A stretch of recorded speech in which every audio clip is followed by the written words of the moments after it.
Meus irmãos, abramos nossas Bíblias, mais uma vez, no Sermão do Monte, Evangelho de Mateus, capítulo 5, versos 13 a 16. Evangelho de Mateus, capítulo 5, versos 13 e 16. Nós vamos hoje falar e meditar como um discípulo de Jesus pode exercer uma influência positiva no mundo. Como eu e você podemos ser uma influência positiva ao nosso redor, no meio em que o Senhor nos colocou. Lemos então Mateus capítulo 5, versos 13 a 16. Vocês são o sal da terra. Ora, se o sal vier a ser insípido, vamos restaurar o sabor. Para nada mais presta, senão para lançado fora ser pisado pelos homens. Vocês são a luz do mundo. Não se pode esconder uma cidade situada no alto de um monte. Nem se acende uma lamparina para colocá-la debaixo de um cesto, mas num lugar adequado, onde ilumina bem todos os que estão na casa. Assim, brilhe também a luz de vocês diante dos outros, para que vejam as boas obras que vocês fazem e glorifiquem o Pai de vocês que está nos céus. Vamos orar. Vive a tua palavra, Senhor, e ilumina agora o nosso entendimento para compreendê-la, para recebê-la, Senhor, e para colocá-la em prática em nossas vidas. Nós oramos a Ti, Pai. Nome precioso do Senhor Jesus. Amém. Nós estamos meditando no Sermão do Monte porque nós queremos entender o que é que Jesus requer dos seus discípulos. Esse é o propósito dessa série de mensagens, entender a partir do Sermão do Monte aquilo que o Senhor requer de nós como seus seguidores. Nós vimos na semana passada que um discípulo aprende, obedece e imita o seu mestre, refletindo assim o seu caráter. E ao fazê-lo, esse discípulo demonstra um caráter incomum ao seu entorno e manifesta uma poderosa influência que Jesus identifica a partir de dois elementos bastante básicos nesse texto, que é sal e luz. Reparem nos versos 13 e 14, Jesus diz: não, vocês são. Ele não diz, não coloca esse verbo no futuro, vocês vão ser quando eu voltar. Jesus também não coloca esse verbo numa condicional. Vocês vão ser os meus discípulos se forem sal e luz. Não também Jesus diz, vocês possuem sal ou vocês possuem luz, como se nós fôssemos apenas portadores de sal e luz. Não, a abordagem de Jesus é diferente. Vocês são, ele diz. Vocês são sal e luz. Você é sal e luz se você é um seguidor de Jesus, um fato inconteste, incondicional, pessoal, uma realidade presente para cada um dos discípulos de Jesus. Vocês são sal, vocês são luz. Um discípulo é uma influência positiva ao mundo que o cerca. Esse é o resumo do que nós vamos falar nessa noite. Um discípulo é uma influência positiva ao mundo que o cerca. Primeiro ponto que eu vejo nesse texto aqui, a respeito dessa influência positiva do discípulo, é que um discípulo é uma influência perceptível. Os comentaristas dessa passagem, provavelmente, você que já tem algum tempo de igreja, já ouviu algumas das mensagens a respeito de sal e luz em cima desse texto. A maioria dos comentaristas prefere associar, dentre todas as características que o sal possui, e o sal tem diversas possibilidades de uso, a ideia de que o sal é um elemento preservador.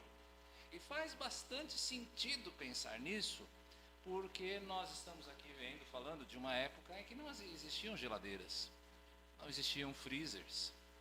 A comida, às vezes, para ser transportada de um lugar ao outro, precisava ser conservada, e ela era conservada através do sal. Você deve conhecer algo semelhante, né, através da nossa carne seca, né, ou então do bacalhau, né, cada vez mais caro, mas você ainda conhece o que é bacalhau, não é? Isso tornava o sal alguma coisa bastante valiosa nos tempos de Jesus, no Egito, por exemplo, ou em Roma, em que o sal foi usado em uma determinada época, inclusive para pagar os soldados, o soldo dos soldados. Daí a nossa palavra em português, salário, né? Ou seja, o pagamento com sal. Só que é preciso perceber que Jesus está falando no verso 13 aqui, não do elemento preservador do sal, mas da característica elementar do sal, de que sal é alguma coisa que tem sabor. E o sabor do sal é alguma coisa que se faz notar. E quando nós não percebemos o sal, nós sentimos a falta dele. Quando a comida está meio sem sal, meio sem sabor, nós percebemos isso e nós vemos a comida está meio xoxa, está meio sem graça. Daí porque a gente nos falar sempre que uma comida xoxa, sem graça, é a comida do hospital, justamente porque a comida do hospital é uma comida reduzida no seu teor de sal. Que interesse essa metáfora de Cristo, essa ilustração que Jesus faz, de que nós sermos sal, que utilização isso tem para nós? Ora, para dizer para nós, para mim e para você, que a influência de um discípulo de Jesus é alguma coisa perceptível. É algo que se percebe a influência de um discípulo de Cristo. Um discípulo de Jesus, na medida das suas forças e na sua esfera de influência, é alguém que causa uma diferença. Muitos historiadores, por má compreensão ou até por má vontade, chamam João Calvino, o reformador, de o ditador de Genebra. Alguém que mandava e desmandava na cidade. Isso é uma impropriedade quando se fala a respeito de Calvino. A cidade de Genebra não era uma teocracia, ela não era governada pela igreja, ela não era governada por Calvino. A cidade era governada por um conselho, alguma coisa muito parecida com o nosso conceito parlamentar. Entretanto, mesmo que Calvino não fosse o governante de Genebra, nós não podemos negar a sua influência positiva e poderosa em seu meio. O que era Genebra à época de Calvino? Ou antes de Calvino chegar ali? Genebra era um dos pedaços mais desprezados de toda a Europa. Era um pardieiro, a céu aberto, para onde rumavam todos aqueles que, por um motivo ou outro, eram obrigados a fugir dos seus locais de origem. Então Calvino chega a Genebra, e diga-se de passagem, ele chega a Genebra involuntariamente, e essa chegada de Calvino marca o ponto de virada de Genebra para que Genebra se tornasse a cidade que nós conhecemos hoje, um lugar excelente, de uma cultura excepcional, um lugar excelente para se viver. Através do ministério de Calvino, de ensino, de pregação, do incentivo que partia da sua correspondência, através dos seus escritos e do seu púlpito, Calvino colaborou em Genebra, por exemplo, para a formação da primeira escola de ensino público universal, homens e mulheres, e gratuito, que nós temos notícia em toda a Europa. Através da sua influência, Calvino colaborou para a construção de um hospital público na cidade de Genebra. Através de todo o seu trabalho, de sua influência, Calvino colaborou para a formação de uma universidade na cidade. Eu não estou dizendo isso aqui para enaltecer os feitos de Calvino, mas como ilustração para mostrar a você o poder de influência, a influência positiva que um cristão fiel pode ter no seu meio. Que se dirá de outros cristãos como Martin Luther King Jr., na sua luta pelos direitos civis dos negros norte-americanos, ou então de William Wilberforce, na luta contra a escravidão negra na Inglaterra, ou dos puritanos dos Estados Unidos que fundaram universidades de renome como Harvard e Yale e moldaram uma ética social admirável que hoje, infelizmente, está em declínio diante da decadência moral americana. Cristãos que exerceram o seu poder de influência no seu meio, uma influência perceptível. O que nos escapa na maioria das vezes é o poder de influência que a nossa nova natureza representa. Nós sermos transformados pelo Evangelho muda tudo aquilo que nós somos, muda a maneira como nós pensamos. Sermos transformados pelo Evangelho muda a minha e a sua, o seu modo de agir. E eu não estou aqui falando apenas de questões mais elementares, como o abandono de vícios, ou então o modo como nós tratamos as pessoas, ainda que tudo isso tenha, sim, a sua importância real, e que deve nos levar a ações de graças também por Deus nos transformar dessa forma. Mas a transformação que o Evangelho traz, a transformação que o Evangelho produz em mim e em você, muda a nossa ética de trabalho. A transformação do Evangelho também muda como nós passamos a lidar com a política de modo saudável, porque existe sim boa política, e nós passamos a exercê-la. A transformação do Evangelho rompe com as barreiras do egoísmo autocentrado, centrado apenas nos nossos próprios interesses, e nós então passamos, por causa da transformação do Evangelho, a nós almejarmos o bem do nosso próximo e não apenas o nosso, a nós almejarmos e mirarmos no bem de toda a coletividade, de toda a cidade, do bairro onde nós vivemos, do país onde nós vivemos. Nós somos um sal que se faz sentir onde toca, um sal que permeia a vida com a vida de Cristo. Agora, note que eu digo, mais uma vez, somos sal. Nós não seremos sal. Nós não poderemos ser sal. Sal é aquilo que um discípulo de Jesus é. É algo que não depende de esforço. É algo que não depende de oportunidade. Se você é alguém que já possui um novo coração, se você é alguém que já nasceu de novo, então o poder de influenciar a sua realidade, a realidade que te toca de um modo positivo, de um modo perceptível, já está presente em você. É o que você é a sua natureza, esse poder está em você. Mas esse é o momento em que você provavelmente está se perguntando se isso é verdadeiro. E o verdadeiro discípulo de Jesus é sal. Então por que a nossa influência é tão pouco percebida? Se nós somos, então por que nós não vemos essa influência em grande medida por aí? Essa é uma pergunta justa. Se Deus fechasse a porta da maioria das igrejas nos bairros em que estão localizadas, é bem provável que isso não faria qualquer diferença na vida comum das pessoas. É possível que muitos de nós, eu e você, não deixaríamos qualquer marca se o Senhor nos tirasse dos nossos empregos ou das nossas escolas. Não faria a menor diferença.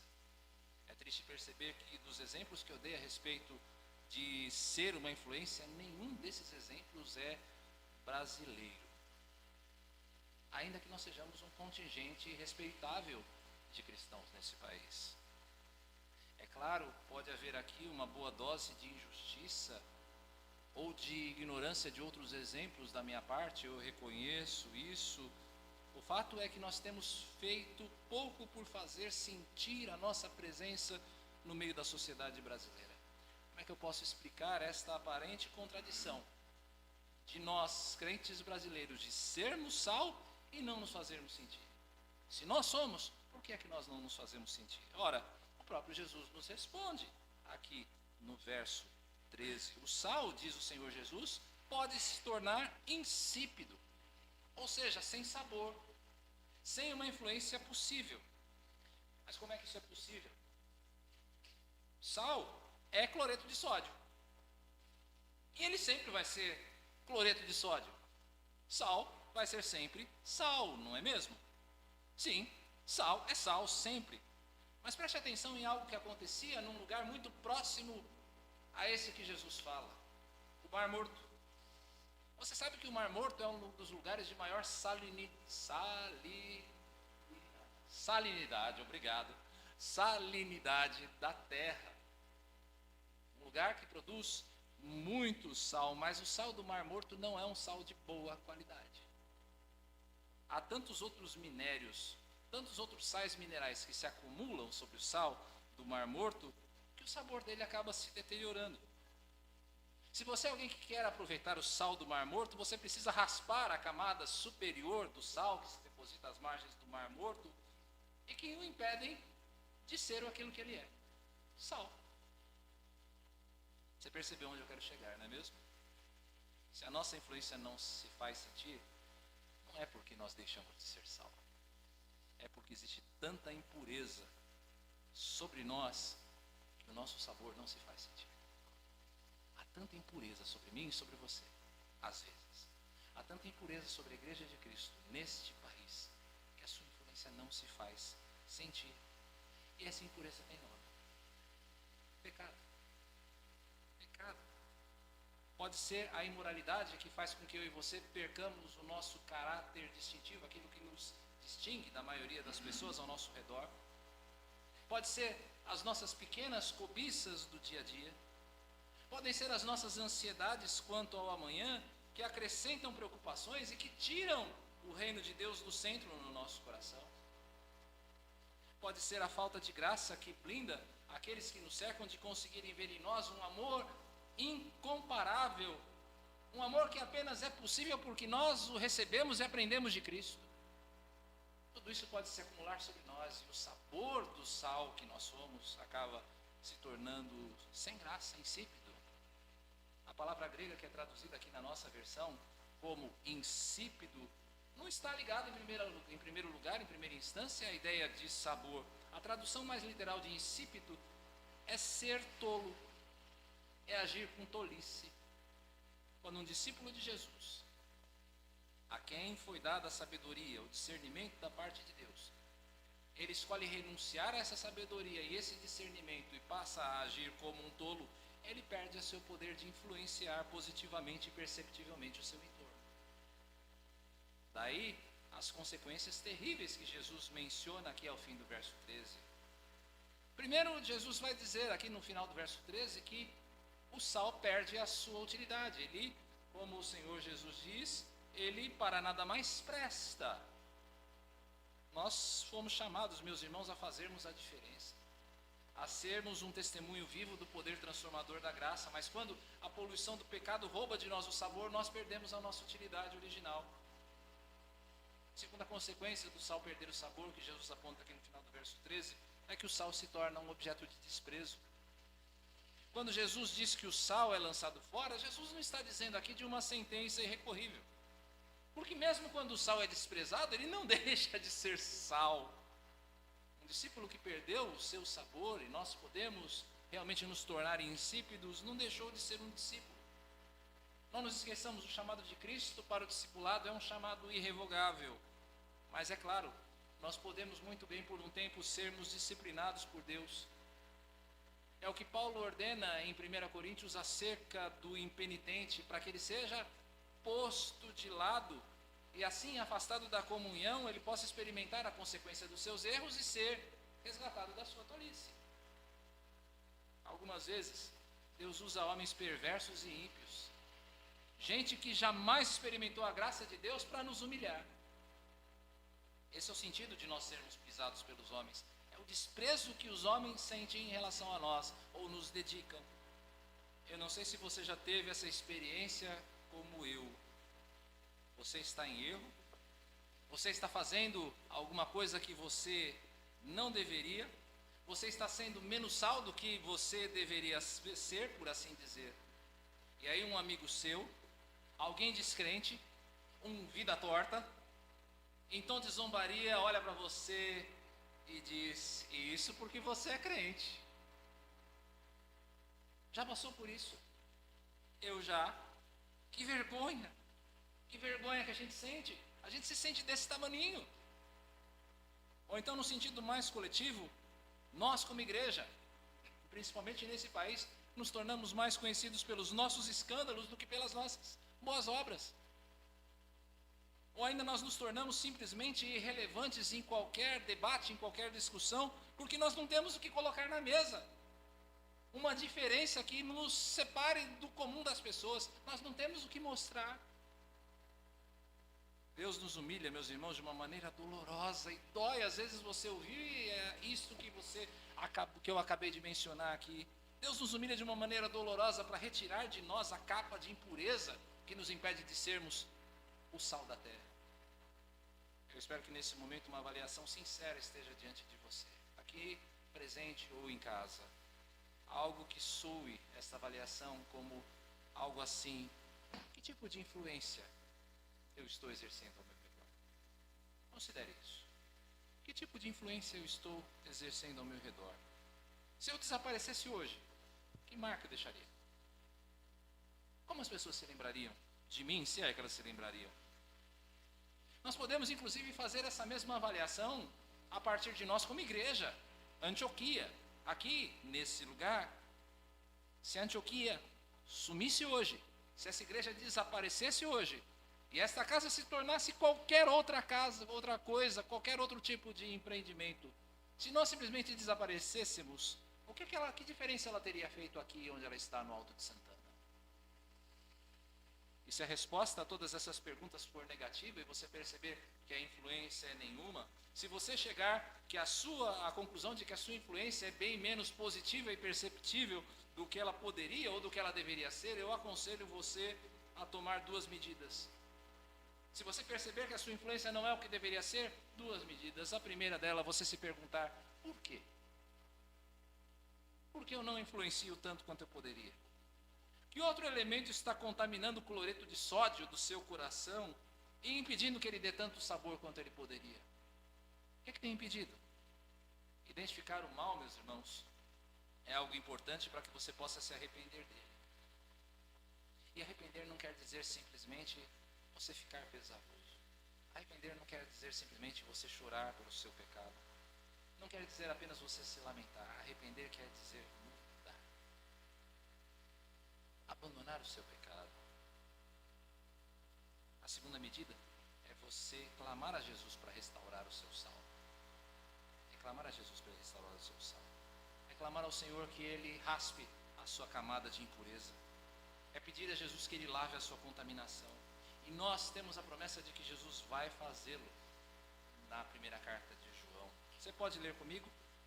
Se confessarmos os nossos pecados, Ele é fiel e justo para nos perdoar os pecados e nos purificar de toda injustiça. Senhor, lava-nos da nossa impureza, restaura o nosso sabor. Nós reconhecemos que o nosso sal se contaminou no coração pelo pecado. Perdoa-nos e faz mais uma vez que nós possamos ser sal, salgar esse bairro, salgar a nossa cidade, salgar o nosso país, salgar esse mundo. É a oração que nós devemos fazer. Um discípulo de Jesus é alguém que exerce uma influência positiva, perceptível no seu meio. Ao mesmo tempo, essa influência do discípulo de Jesus é uma influência iluminadora para aqueles que estão em trevas. Um discípulo é uma influência perceptível. Um discípulo é uma influência iluminadora. Respire fundo. O que vem a seguir é alguma coisa magnífica.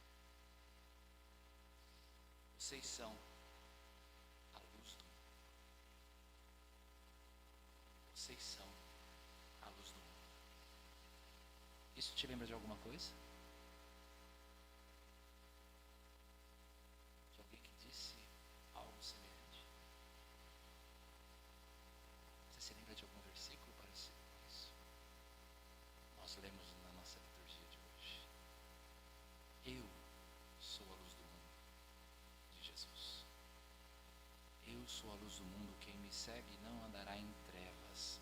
Pelo contrário, terá a luz da vida. Uau! A luz do mundo, Jesus, dizendo que eu e você somos a luz do mundo. A luz do mundo, dizendo que eu e você somos a luz. Vamos entender como nós chegamos a isso? O ser humano foi criado para ter um relacionamento próximo com Deus. A Bíblia diz que na tarde, no Éden, Deus vinha passear. Ele vinha ter o seu momento de comunhão com o homem. Talvez a grandeza disso se passe despercebido para nós na maioria das vezes, mas exercite por um momento a sua imaginação. A glória de Deus inunda cada canto do Éden. Luz. Não é difícil a gente imaginar que mesmo o sol neste momento empalidece. Luz. Mas o homem escolhe desobedecer. E o que é que acontece? A glória é separada. A glória de Deus se torna alguma coisa inatingível para mim e para você. Já não existe mais luz. O que resta é a ausência. Agostinho, aliás, usa esta ilustração para explicar a existência do mal. O mal, diz Agostinho, é justamente a ausência do bem, tal qual as trevas são a ausência da luz. não é só que o homem é privado da glória, como também o homem também passa a praticar as suas obras más no oculto, nas trevas. Pense aí por um momento nas maneiras que você usa para disfarçar ou para ocultar os seus erros. Como você oculta as suas falhas de caráter. As pessoas que te conhecem realmente, que te cercam, realmente conhecem você? As pessoas realmente conhecem você? O que aconteceria se, de repente, um gênio da tecnologia inventasse um capacete ligado a um projetor que projetasse os seus pensamentos em uma tela? O que aconteceria? O que as pessoas veriam? O homem passa a amar mais as trevas que a luz. Mas Deus deseja que a sua glória seja conhecida mais uma vez do ser humano. Ele deseja que os homens possam novamente desfrutar da sua presença, da luz da sua presença. Deus deseja banir as trevas do pecado para que mais uma vez o mundo seja inundado com a luz da verdade. Então eu e você recebemos uma promessa da parte dele. Eu cito apenas uma dessas muitas promessas de restauração que a Bíblia traz. Você vai encontrar tantas outras no Antigo Testamento. Mas veja o que é que o Senhor promete ao seu povo através do profeta Isaías. Mas para a terra que estava aflita não continuará a escuridão. Deus, nos primeiros tempos, tornou desprezível a terra de Zebulon e a terra de Naftali. Mas nos últimos tempos tornará glorioso o caminho do mar, além do Jordão, Galileia dos gentios. O povo que andava em trevas viu grande luz. E aos que viviam na região da sombra da morte, resplandeceu-lhes a luz. Uma grande luz que haveria de resplandecer a partir da Galileia. Uma luz que haveria de iluminar não apenas Israel, mas que iluminaria todas as nações. Por séculos, meus irmãos, Israel esperou para que essa luz fosse revelada. Por séculos. Até que numa noite, uma noite em que um casal galileu, se abrigava numa toca destinada a animais. Havia alguns pastores guardando os seus campos na cidade, perto da cidade de Davi, de Belém. E eles tiveram uma visão fantástica. Um anjo do Senhor desceu aonde eles estavam, e a glória do Senhor brilhou ao redor deles. E eles ficaram tomados de grande terror. Mais uma vez, luz. Mais uma vez a glória do Senhor brilhando e iluminando as trevas. Glória do Senhor que anunciava que a promessa de Isaías estava se cumprindo ali, bem perto de onde eles estavam. Mas como é que essa promessa de fato se cumpre? No princípio era o Verbo, e o Verbo estava com Deus, e o Verbo era Deus. Ele estava no princípio com Deus. Todas as coisas foram feitas por Ele, e sem Ele, nada do que foi feito se fez. A vida estava nele, e a vida era a luz dos homens. A luz resplandece nas trevas, e as trevas não prevaleceram.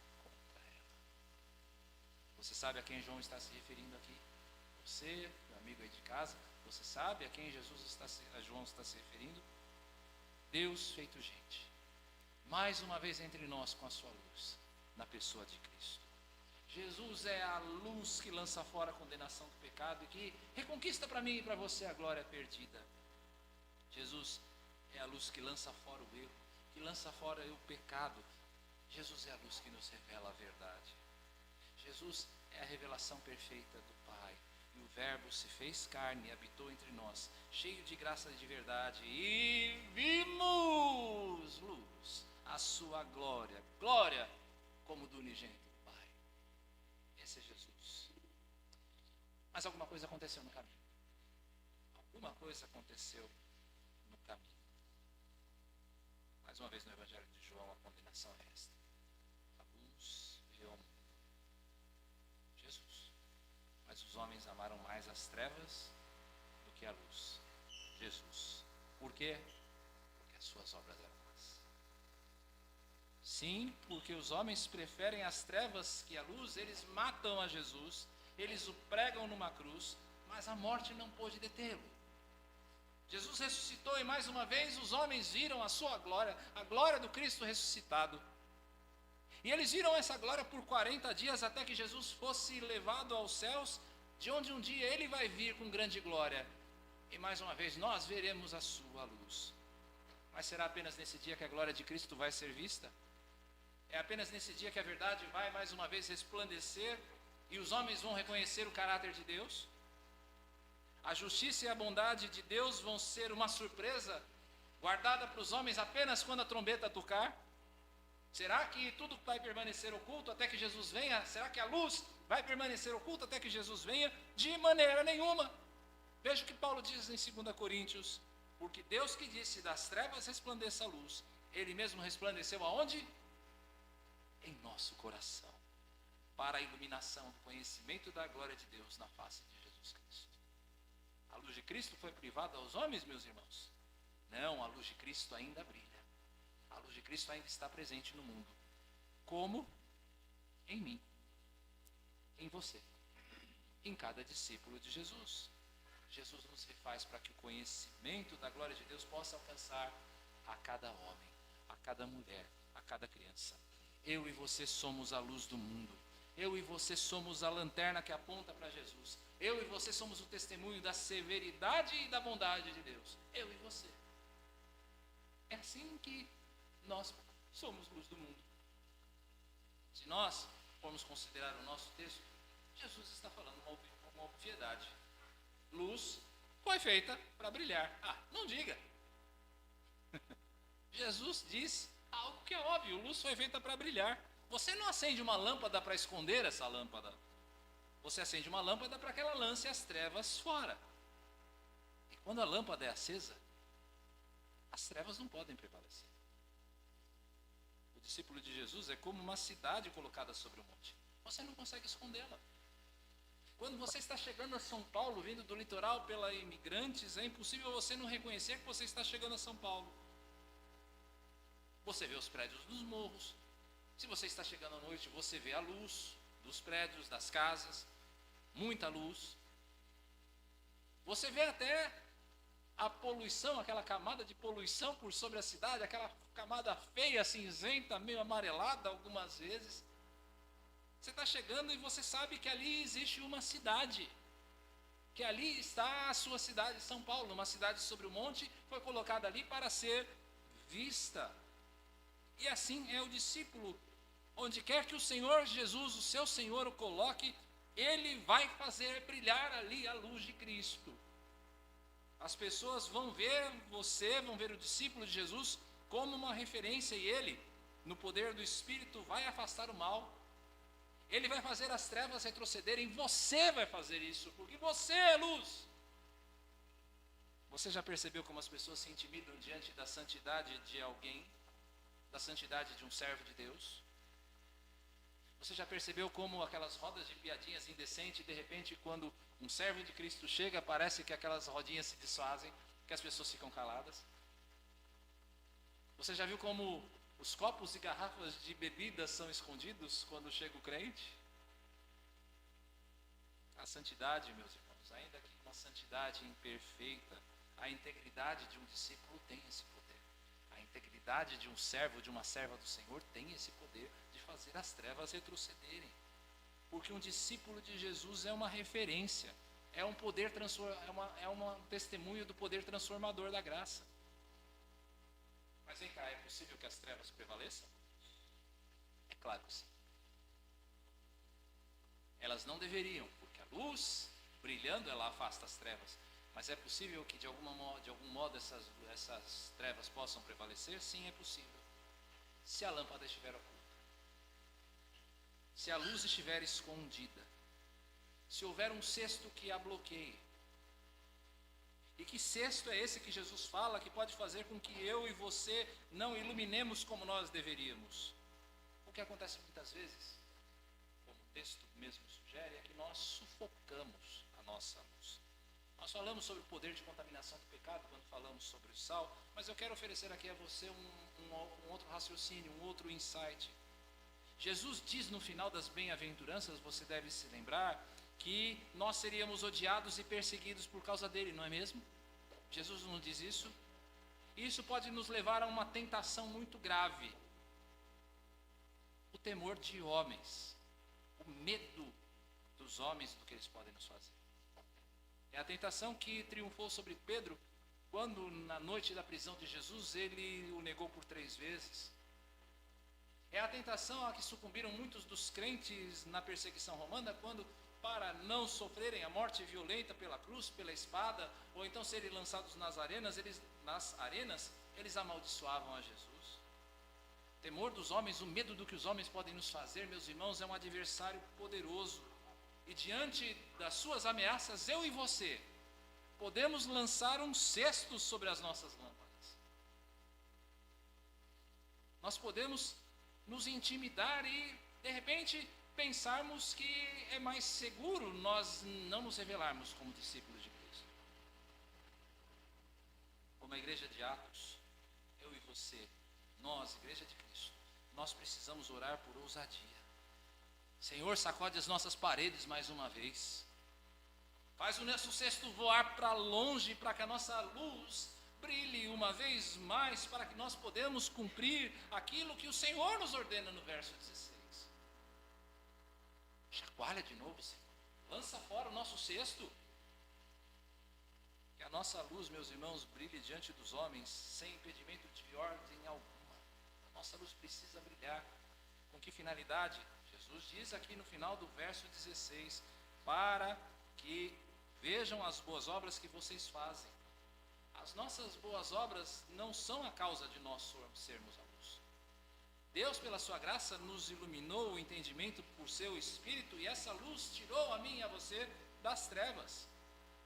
Agora, as nossas boas obras são um indicativo de que nós já deixamos as trevas para servir de tocha aos homens.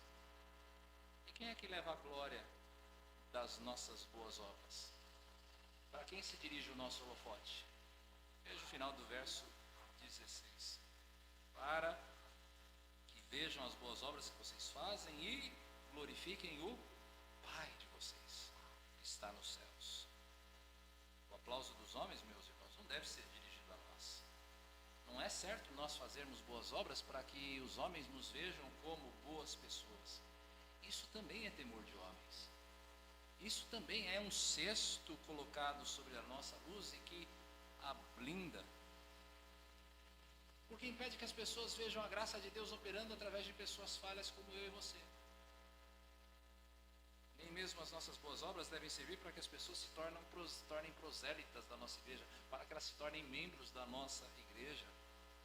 Com todo respeito a quem faz isso, eu sempre fui ao contrário à ideia de que alguém precisa participar de um culto se quiser receber uma cesta básica. Eu sempre fui contrário a essa ideia.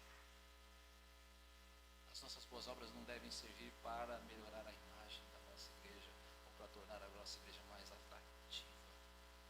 A glória precisa ser dada a quem nós não vemos, senão pelos olhos da fé. A glória tem de ser dada a Deus Pai, a Ele que está nos céus. Meus irmãos, que a prática da nossa justiça possa revelar a severidade e a condenação do juízo de Deus sobre o mundo. Que a nossa luz possa revelar que Deus haverá de julgar. O amor com que nós tratamos uns aos outros, o cuidado e o respeito que nós demonstramos com os de fora, a nossa piedade, o nosso deleite, a nossa alegria nos momentos mais íntimos de comunhão com Deus, possam dar um testemunho ao mundo de quem Deus é e de como é possível que um homem pecador, um homem perdido como eu e você se relacione com Deus. Que a nossa luz brilhe diante dos homens. Nós somos luz. Nós somos luz a quem vive em trevas. Um discípulo é uma influência positiva ao mundo que o cerca. Irmãos queridos, Cristo nos fez em sal, que exerce sobre o mundo uma influência perceptível. Deus nos fez em luz para a revelação da sua própria glória. Um discípulo de Jesus é uma influência positiva ao mundo que o cerca. Agora, para finalizar, algumas aplicações práticas dessas duas verdades que nós vimos hoje. Seria justo que aqueles que desprezam os crentes verdadeiros e que zombam de nós por causa dos nossos costumes estranhos e antiquados, nos tratassem com maior consideração. Nós deveríamos ser tratados com mais consideração pelas pessoas. Nós somos uma dádiva de Deus. Olhando para esse texto, nós chegamos à conclusão que eu e você, nós que somos discípulos de Jesus, nós somos um presente de Deus ao mundo.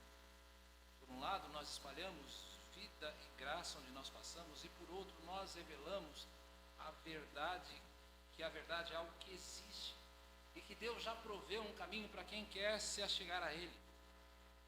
Mas justamente porque nós espalhamos graça e nós apontamos para a verdade de Cristo, nós somos os mais desprezados de toda a terra. Justamente porque nós praticamos o bem.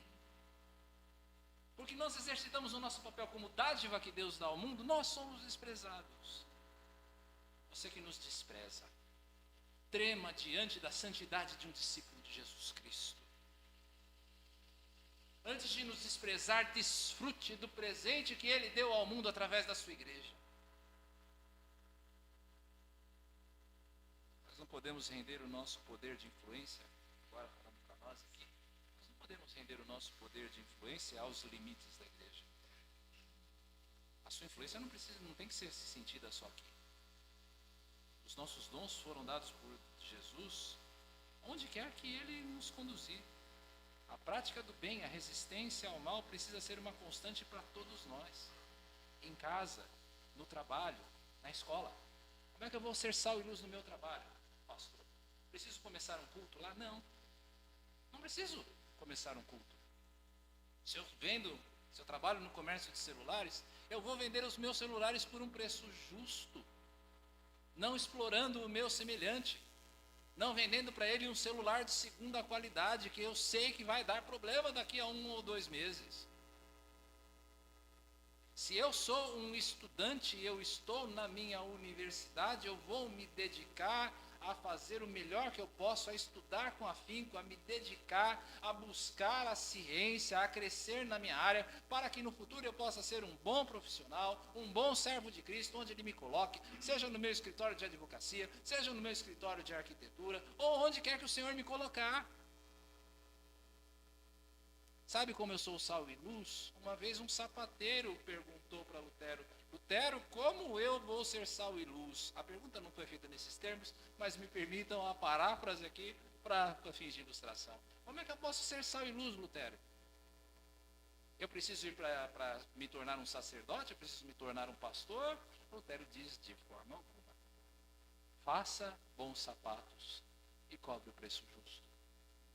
É assim que você vai ser sal e luz no lugar onde Deus te colocou. E isso tem uma influência transformadora tremenda, mais do que você pode até calcular ou imaginar, porque a maioria das pessoas não faz isso.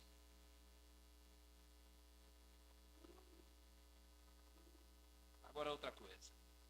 Sal e luz somente vão ser sal e luz nos termos de Deus. Sal e luz somente vão ser sal e luz de acordo com os termos de Deus. O que eu quero dizer com isso?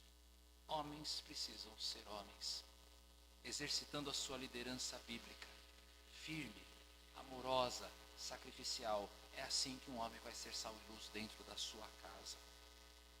Mulheres precisam ser mulheres segundo a palavra de Deus, sendo colunas da sua casa, sendo submissas à direção dos seus maridos ou pais, sendo nutridora de relacionamentos, sendo guias para as mulheres mais jovens da igreja. É assim que as mulheres de Deus serão sal e luz onde elas passarem. Os filhos precisam ser sal e luz, sendo obedientes aos pais, às demais autoridades, sabendo que elas foram instituídas por Deus. Crianças, vocês querem ser sal e luz, vocês precisam obedecer o papai e a mamãe. Isso é o que o Senhor requer de vocês hoje. A família cristã, meus irmãos, é a evidência para esse mundo de que essa ideia tão ultrapassada e tão combatida nos nossos dias, a família cristã é a ideia, é a noção, é o testemunho de que esse negócio chamado família nuclear funciona. Mas nós somente conseguiremos ser sal e luz se dentro dos nossos lares homens forem homens de Deus e mulheres forem mulheres de Deus, nos seus termos, não nos nossos termos, não no termo da cultura. que é que um discípulo de Jesus deve fazer diante do fato que ele já é sal e luz? O que é que você deve fazer? Guarde-se incontaminado do mundo, para que o teu sal tenha sabor. Lance para fora a timidez que nasce do temor de homens. Para quê? Para deixar a tua luz brilhar. Vamos nos colocar em pé.